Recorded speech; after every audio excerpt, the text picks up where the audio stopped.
Now for what's trending in true crime, police have arrested a doctor who allegedly tried to push his wife off of a popular hiking trail in Honolulu before police say bashing her across the head with a rock. Anesthesiologist Gerhardt Konig is now in custody, accused of second-degree attempted murder. Monday, police responded to a report of a male beating a female near a particular trail, the Palipuka Trail Lookout Point. The 46-year-old doctor was arrested some hours later after police say he initially fled the scene. So who is Dr. Gerhardt Konig? Well, he's a doctor with the Anesthesia Medical Group in Hawaii. He was formerly an assistant professor of anesthesiology and bioengineering at the University of Pittsburgh.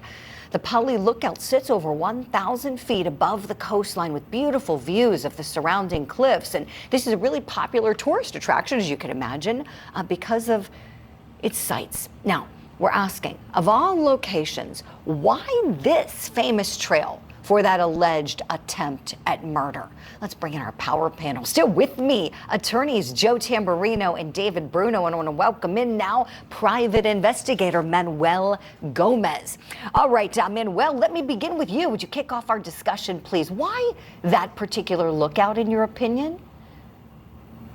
Well, the lookout was because of the altitude. That's one. He was picking a perfect spot to drop her off, and a spot that she'd most likely be recovered. And two, this case proves premeditation because of that syringe that he bought. So the syringe, the location, the altitude was all to the premeditation of his intent to kill her. And this wasn't his first time of abusing her. There's no doubt in my mind investigators will go back and search and find that there was a history of domestic violence, not only in this relationship, but in his past relationships. And there's no doubt in my mind on that. Appreciate it, Manuel. Maui Memorial Medical Center released this statement saying that we have been made aware of the allegations against Gerhardt Konig, MD. Dr. Konig's medical staff privileges at Maui Memorial Medical Center have been suspended pending investigation. Okay, I suppose no surprise there with that. David Bruno, what do you say, please? The flight, once again, where we see consciousness of guilt. This man not only did what he did, but he ran, he fled, and he also fled from police. But unlike some of our other cases, we have a surviving victim here, thank God. And she'll be able to get on that stand and testify to exactly what he did. And then we have these injuries, like the investigator said, there's the syringe that goes to consciousness, it goes to the intent. Because look, these attempted murder cases are pretty difficult for prosecutors, believe it or not. Because ultimately the defense gets up there and says, look, if there was an intention to kill, then why isn't the victim dead? So the prosecutor needs to show the premeditation, needs to show the actions, needs to show the consciousness of guilt to get and show that that was an attempted murder. All right, great points, David. Thank you for that. As you noted, I mean, just thank God this woman is alive and survived this, stable this morning. And what a fighter she is. We were talking about this morning in our newsroom, Joe, how remarkable it is that she survived everything that police say she went through. Your thoughts, please, on the whole thing, this guy, the location, and then also where the case may be headed.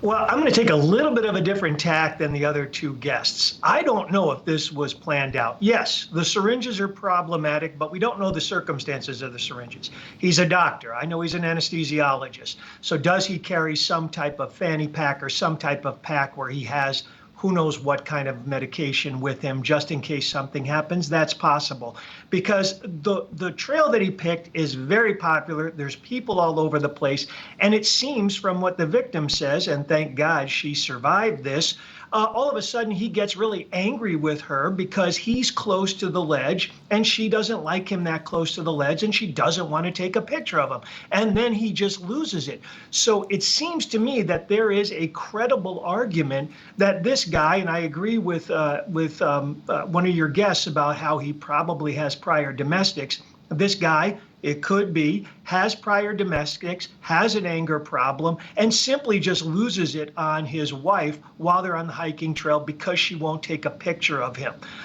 So there could be that argument. Yeah, that's a great point, Joe. And looking at the charging, you've really got me thinking now. They charged attempted second degree, not attempted first degree. Right. So, underscoring your point there. Excellent. Thank you. So let's talk about another aspect of this. So the victim, 36 years old, she was taken to a local hospital in Hawaii. She's serious, but thank God stable this morning, as I mentioned. And one of the hikers told police that she heard the victim yelling for help.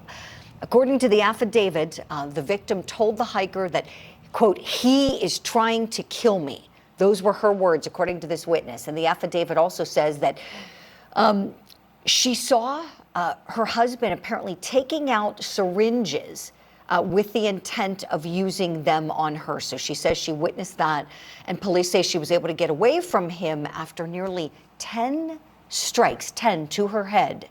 She suffered serious head and facial injuries. My goodness, it's remarkable that she survived, but she did. So let's talk about that. Let's talk about the fight she went through and her injuries and how the injuries are going to tell the story. Let's bring back in the power panel. Manuel Gomez, back to you. Your thoughts on this, please. I have to say, the reason why he ran was because of those blood-curdling screams that she was letting out. Again, I believe that this case will show that there was a past history of domestic violence. This wasn't the ideal, perfect marriage as it's portrayed as. But I also have to commend the most speedy reaction I've seen in quite some time by the Honolulu police. Oh my God, Julie, they had his picture up on the news within minutes. And this guy, they were shutting down the area within 3 to 4 hours. He was all over the place. I mean, this was the best police reaction I've seen in quite some time and sets a standard for all police departments to follow. Oh, thank you so much for that, Manuel. Appreciate it. Joe Tamburino, want to go back to you. What do you think about the injuries, how that'll tell the story, and also how it seems like we're going to have this woman's testimony? Well, the injuries seem to me, again, because all of a sudden he just got angry. And like what we just talked about with them charging, not premeditation, but an intent. And then all of a sudden he just starts striking his wife because he's just severely angry at her. But I agree with Manuel. I think the reason why he ran is because she fought back and started screaming. And again, it's such a popular trail. I mean, this is just a short drive from Honolulu. There are many people who use this trail because they've got beautiful views of the ocean, the Pacific Ocean. So that's another thing that goes to, did he really plan it? Well, he picked an awful spot to try to do a murder because everyone's going to see it. So I agree with Manuel. He was hitting her on the head. She fights back, which was probably unexpected. And then when she starts screaming, he knows the jig is up and he's got to get out of there.